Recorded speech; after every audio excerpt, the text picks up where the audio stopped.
జటాకటాహ సంభ్రమ భ్రమన్నిలింప నిర్ఝరీ విలోల వీచి వల్లరి విరాజమానమూర్ధని ధగద్ధగద్ధగజ్వలల్లలాటపట్టపాభకే కిశోర చంద్రశేఖరే రతి ప్రతిక్షణం మమ. ఓం నమః శివాయ. శివరాత్రి అనగానే అసలు ఈ మహాశివరాత్రి నాడు ఏం చేస్తే మనకి అద్భుతమైనటువంటి ఫలితం వస్తుంది, ఏ విధంగా ఉండాలి అనే విషయానికి ఒక ఆధారభూతమైనటువంటి కథ ఉంది. ఓ సందర్భంలో పార్వతీ పరమేశ్వరులు ఇరువురు కైలాసంలో కూర్చొని ఉన్నారు. రకరకాలైనటువంటి మాటల సంభాషణ వారిరువురి మధ్యన అటు ఇటు దొర్లుతూ ఉన్నాయి. ఈ సంభాషణల మధ్యలో అమ్మవారు చిన్న ప్రశ్న వేసింది. స్వామి, ఎప్పుడు మిమ్మల్ని కొలిస్తే మంచిది, ఎలా కొలిస్తే మంచిది? ఇలా ఈ కలియుగంలో పుట్టేటటువంటి మానవులు చాలా అల్పాయుష్యులై ఉంటారు కదా, వీళ్ళకి ఎంతసేపు ఉన్న కామక్రోధ లోభ మోహ మద మాత్సర్యాలు అనేటటువంటివి నడిపించేటటువంటి చక్రాలుగా పనిచేస్తూ ఉంటాయి కదా. మరి ఇలాంటి మానవాళిని తరింపజేసి శీఘ్రముగా పాపము పోగొట్టుకొని కైలాసములో మీ దగ్గరకు వచ్చి మీతో తుల్యమైనటువంటి ఆనందాన్ని పొందాలి అంటే ఈ మానవులు చేయడానికి ఏమైనా వ్రతం ఉందా అన్నారు. ఉందమ్మా, చాలా అద్భుతమైనటువంటి వ్రతం ఉంది.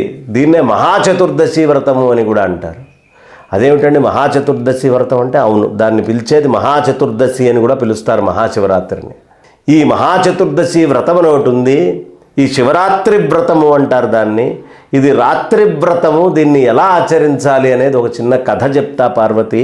ఈ కథ కనుక నువ్వు విన్నట్టయితే నీకు మొత్తము అన్నీ కూడా అర్థమవుతాయి అని కథ చెప్పడం ఆరంభించాడు పరమేశ్వరుడు. ఓ సందర్భంలో ఒక వ్యాధుడు అంటే బోయవాడు వేట కోసం అడవికి వెళ్ళాడు. అంతకు ముందు రోజు కూడా అతనికి వేట దొరకలేదు. ఎలా అయినా సరే వేటని పట్టుకొని నా కుటుంబానికి నేను అన్నం పెట్టాలి అనుకున్నాడు. అటు తిరిగాడు ఇటు తిరిగాడు, ఏం చేస్తున్నాడో అర్థం కాలేదు. ఒక్క వేట కూడా పడలేదు. రాత్రి అయిపోబోతోంది. అయినా సరే నేను ఇక్కడే ఉండి వాళ్ళ ఏ విషయమైనా సరే తేల్చుకొని వెళ్ళాల్సిందే అని మనస్ఫూర్తిగా నిర్ణయించుకున్నాడు. అక్కడే ఒక చిన్న చెట్టు ఉంటే బిల్వ వృక్షాన్ని మెల్లిగా ఎక్కి కూర్చున్నాడు. ఈ బిల్వ వృక్షం ఎక్కిన తర్వాత మెల్లిగా వాటి కోసం ఎదురు చూస్తూ ఉన్నాడు, ఏవైనా జంతువులు వస్తాయని. ఎంతసేపటికి రాలేదు. ఈ రాకపోయేటప్పటికి ఎప్పుడూ చెట్టు మీద ఉండేటటువంటి వాడు ఖాళీగా ఉండడు. ఏదో ఒక పని చేసి తాను నిద్ర లేకుండా ఎదురు చూస్తుండేటువంటి పని కోసం చూస్తాడు. ఆ చెట్టు మీద ఉండే ఆకుల్ని గెల్లడం మొదలుపెట్టాడు. మెల్లిగా ఆ రాలినటువంటి ఆకులు కింద పడటం మొదలుపెట్టినాయి. ఇక ఓ సందర్భంలో వాడి కొడుకు పేరుని వాళ్ళ తాలూకు వాళ్ళ పేర్లని తలుచుకోవడం మొదలుపెట్టారు. అందులో పరమేశ్వరుడి యొక్క నామధేయం ఉంది. భగవన్ నామాన్ని చేసుకుంటూ ఉన్నాడు. అయ్యో వీళ్ళకి ఎలా పెట్టాలి, ఏం పెట్టాలి, తిండి ఏమిటి అని అలా భగవన్ నామము అనేది తలుచుకున్నాడు. ఇక మూడో విషయం వచ్చేటప్పటికీ ఆయన తదేకమైనటువంటి శ్రద్ధతో కుటుంబాన్ని తలుచుకుంటూ కంటెంబడి నీరు అట్లా జాలువారుతూ పడుతోంది. ఆ కంట్లో నీరు కూడా చెట్టు మీద నుంచి కిందకెళ్ళి పట్టడం మొదలుపెట్టింది.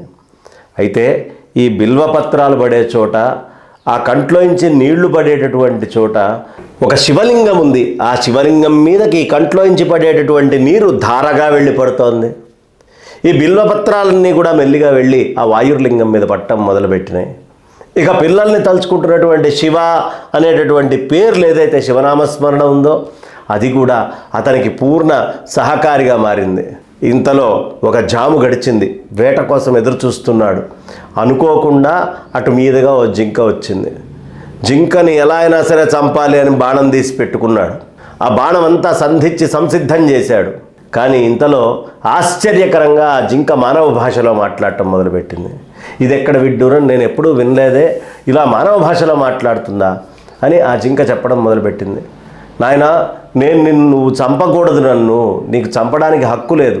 కారణం ఏమిటయ్యా అంటే నిండు గర్భవతిని నేను నీకు చంపడానికి పనికిరాను. అవకాశం ఇస్తే నేను ప్రసవించి వెంటనే వస్తాను అని చెప్పింది. ఏమిటో జింక మాట్లాడటమే ఆశ్చర్యము, దానికి తోడు నిండు గర్భవతి, అన్నీ నిజమే చెప్పింది కదా. సరే, ప్రసవంగానే తిరిగి రా అని వదిలిపెట్టేశాడు బోయేవాడు. కాసేపటికి అదే కాస్త దగ్గర ఉండేటువంటి నీళ్ళ దగ్గర తాగడానికి ఇంకొక జింక వచ్చింది. ఈ జింక బాగుంది, ఇదేదో బాగా బక్కచిక్కిపోయి ఉంది అని దాన్ని చంపడానికి సంసిద్ధమైతే, ఓ వ్యాధ ఆగు, నాకు అర్థమైంది నన్ను చంపబోతున్నావని, నేను చాలా కొద్దిపాటి మాంసంగానే బక్కచిక్కి శల్యమై ఉన్నాను కాబట్టి నీకు పెద్ద ఉపయోగం ఉండదు, నన్ను వదిలిపెడితే కలిసి వెళ్ళి ఇద్దరము మళ్ళీ తిరిగి వస్తాము, సరే అని చక్కగా ముందరికి వెళ్ళటం జరిగింది. మళ్ళీ మూడో జింక వచ్చింది. ఎప్పుడూ లేని ఆశ్చర్యాలు చూస్తున్నానేంటి అని ఆశ్చర్యపోతున్నాడు. ఈసారి మగ జింక వచ్చింది. ఈ మగ జింక ఆనందంగా బాగా బలిసి బ్రహ్మాండమైన బలంతో ఉంది. ఆ మగ జింక తన భార్య ప్రసవిస్తుంది అని చూడటానికి వచ్చింది. నీళ్లు తాగి వెళ్దామని సంసిద్ధమవుతుంటే బాణం తీశాడు, ఎక్కుపెట్టాడు, కొట్టబోతున్నాడు. వెంటనే జింక గ్రహించింది, అయ్యా వద్దు, నన్ను చంపకు, నా భార్య ప్రసవిస్తోంది, ఆమె దగ్గరికి వెళ్ళి చూసుకొని నేను మళ్ళీ వస్తాను అంటే ఈయన వృత్తాంతం అంతా చెప్పాడు. సరే అయితే ప్రసవించిన తర్వాత ఇచ్చి కలిసి మేమందరం తిరిగి వస్తాము. అసలు జింకలు మాట్లాడటమే వాడికి ఒక పెద్ద ఆశ్చర్యం. ఈ జింకలన్నీ ఏమిటయ్యా అనే ప్రశ్న వేశారు. ఇవి క్షీరసాగర మథనం చేసినప్పుడు అమూల్యమైనటువంటి 14 రత్నాలలో రత్నాలుగా వీటిని చెప్తారు. తర్వాత ఆ ప్రధానమైనటువంటి ఆడజింక అన్నీ కూడా కలిసి వచ్చినాయి. వచ్చేటప్పటికి వీడు ఒక్కసారి ఆశ్చర్యపోయాడు. ఏమిటి సత్యపాలన, మృగం నిజంగా ఈనింది, మళ్ళీ చావడానికి వచ్చింది, నాలో ధర్మం ఏమైంది అని వాడి లోపల ఎక్కడ లేని తెలియని ఒక భీతి వచ్చింది. నేను తిండి లేకపోయినా పర్వాలేదు, మిమ్మల్ని చంపని వెళ్ళిపోండి అన్నాడు. అనేటప్పటికీ కాదు కాదు వ్యాధ, నేను మాటిచ్చాం, నువ్వు మమ్మల్ని చంపాల్సిందే. ఆయనకి ఇంకా మనసు ఒప్పుకోలేదు. అసలు మీకు ఈ పరిస్థితి ఎందుకు వచ్చింది చెప్పండి. ఏమీ లేదు, పూర్వం నేను రంభ అనేటటువంటి అప్సరసగా ఆ మణుల్లో ఒకదాన్ని, అక్కడి నుంచి రంభ అనే అప్సరస రూపాన్ని ధరించాను. నేను నిత్యము పరమేశ్వరుడి యొక్క సన్నిధిలో పరమేశ్వర అర్చన చేసుకుంటూ పరమేశ్వరుడికి అవసరమైనటువంటి పన్ను కైలాసంలో చూస్తూ ఉండేదాన్ని. హిరణ్యాక్షుడు అనేటటువంటి రాక్షసుడితోటి నాకు సాన్నిహిత్యం ఏర్పడ్డది. ఆ రాక్షసుడిని నేను బాగా సన్నిహితంగా ఉండి పూజ అన్నీ మర్చిపోయాను. ఓ సందర్భంలో పరమేశ్వరుడు ఎదురుగుండా నేను కనిపించాను. పరమేశ్వరుడు త్రికాలజ్ఞుడు. ఎప్పుడైతే నన్ను చూశాడో తక్షణమే ఆయన శపించాడు. భూలోకంలో జన్మించమని శపించాడు పరమేశ్వరుడు.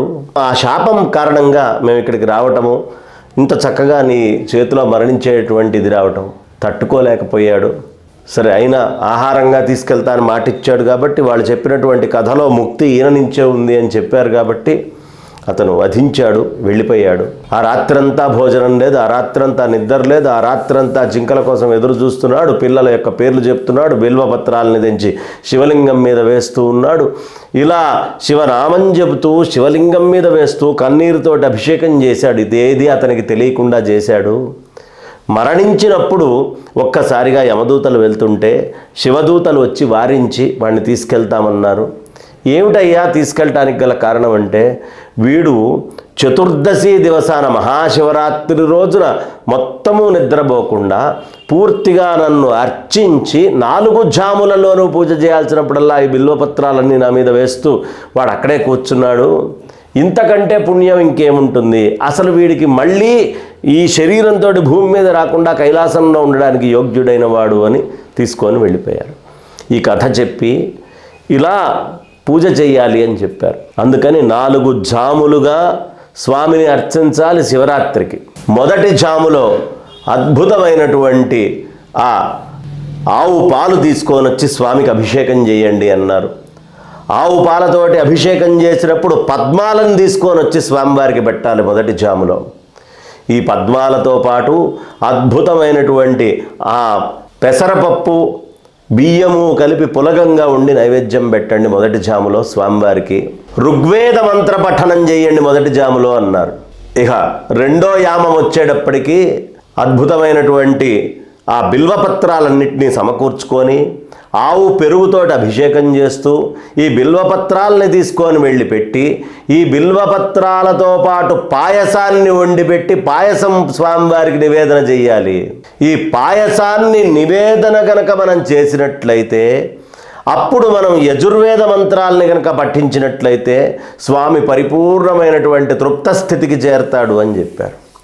ఇక మూడో యామం వచ్చేటప్పటికి చాలా విశేషమైనటువంటి సామగానాన్ని వినిపిస్తూ ఉండాలి.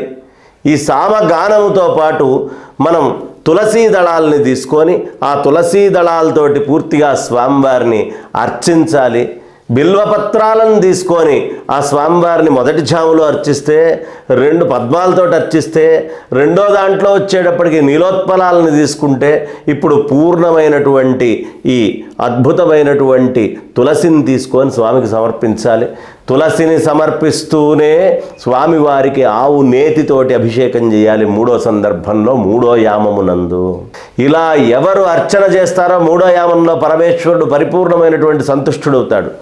ఇక ఆఖరిగా స్వామివారిని తేనె తీసుకొని 4వ యామమునందు తేనె అలా పోస్తూ స్వామివారికి నమస్తే రుద్రమణ్యవ ఉతో తైషవే నమః, నమస్తే అస్తు ధన్వనే బాహుభ్యాముతతే నమః, యాత ఇషోత్శివతమా శివం బభూవతే ధను శివాచరభ్యాయాతవతయా నో రుద్రమృడయ అంటూ ఆ స్వామివారికి చక్కగా మంత్రాలు సామగానం చేస్తూ ఉండేటటువంటి సమయంలోనే నూగు పిండితోటి చేసినటువంటి భక్ష్యాలను తీసుకొని ఆ స్వామివారికి గనక నివేదన చేస్తే స్వామి తత్క్షణమే చాలా సంతృప్తి భరితుడవుతాడు. ఈ 4వ యామమునందు అథర్వవేద మంత్రాలని తీసుకోవాలి. అథర్వవేద మంత్రంతో పాటు మళ్ళీ నీలోత్పలాలతోటే పూజ చేయండి అన్నారు. తేనెతోటి పూజ చేయాలనే విషయం చెప్పారు. ఇలా ఋక్ యజు సామ అథర్వాలు 4 వేదాలని ఒక్కొక్క జామునందు చెబుతూ బిల్వపత్రాలని, నీలోత్పలాలని, తులసిని, నీలోత్పలాలని సమర్పిస్తూ స్వామివారి యొక్క ఆ అద్భుతమైనటువంటి అభిషేకాన్ని పాలు, పెరుగు, నెయ్యి, తేనెతో పాటు చేస్తూ ఎవడు 4 జాముల యందు ఈశ్వరారాధనను చేస్తాడో అలాంటి వాడు ఇక మళ్ళీ పుట్టాల్సినటువంటి అవకాశం ఉండదు, అవసరం కూడా ఉండదు. అందుకే జన్మకో శివరాత్రి అన్నారు. ఒక్కసారైనా జన్మలో ఈ విధంగా పరమేశ్వరుణ్ణి శివరాత్రి నాడు అర్చిస్తే వాడు మళ్ళీ కైలాసమే తప్ప భూమి మీద పుట్టడు, వాడికి సారూప్యమైనటువంటి ముక్తి వెంటనే లభిస్తుంది అని మనకి ధర్మశాస్త్ర గ్రంథాలు విశేషంగా తెలియపరుస్తున్నాయి. కాబట్టి ఈ శివరాత్రి అనేటటువంటిది జన్మకో శివరాత్రిగా ఉంటుంది. ఉపవాసము ఉండాలి, ఉపసమీపవాసము, స్వామివారికి ఉపసమీపంగా జీవించాలి. ఇక నిద్ర లేకుండా ఉండేటటువంటి ఆ అద్భుతమైన జాగరణ ప్రక్రియ. ఏ జాగరణ అంటే సినిమాలు చూసే జాగరణ కాదు, ఆటలాడుకుండే జాగరణ కాదు. పరమేశ్వరుడి యొక్క మాహాత్మ్యాన్ని చెప్తూ, ఆయన పురాణాలని వింటూ, ఆయనకు సంబంధించిన గాథలు కథలని వింటూ, ఆయన చరిత్రని తెలుసుకుంటూ, శివార్చన చేస్తూ, శివుడి సన్నిధిలో ఉంటూ శివ శివ శివయనరాదా, భవభయ బాధలు బాపుకొనరాదా, శివ శివ శివయనరాదా, శివనామము చేదా అని చక్కగా శివనామాన్నే ఆగకుండా చేసుకుంటూ ఉండేటటువంటి భక్తుడు ఎవడైతే ఉంటాడో వాడు జీవన్ముక్తుడవుతాడు. జాగరణ అంటే ఏమిటి అంటే మెలకువతోటుండి ఈ భౌతికమైన ప్రపంచంలో ఉండేటటువంటి స్త్రీలు, మద్యము, మాంసము, ధనము, ఆ రాతి కట్టడాలు, ఇలాంటి ఇళ్ళు, వాహనాలు, వీటి గురించి తాపత్రయపడి వాటిల్లో చిక్కుకుపోకు, జాగ్రత్త మెలకువతోటుండు. ఈ జీవుణ్ణి తరింపజేసుకోవడానికి పరమేశ్వరుడు ఒక్కడే దిక్కు అనే విషయాన్ని తెలుసుకొని అంతటా వాణ్ణే దర్శించు. ఇది జాగరూకతతో ఉండడం, మెలకువతో ఉండడం, జాగ్రత్తగా ఉండడము అనేటటువంటిది. కాబట్టి ఈ జాగరణ అనేటటువంటి దాన్ని ఎవరు చేస్తారో వాళ్ళు మళ్ళీ పుట్టాల్సినటువంటి భాగ్యం ఉండదు. కాబట్టి ఒక్కసారైనా జన్మలో ఇలాంటి పూజను చేసుకొని మనమందరం తరిద్దాం.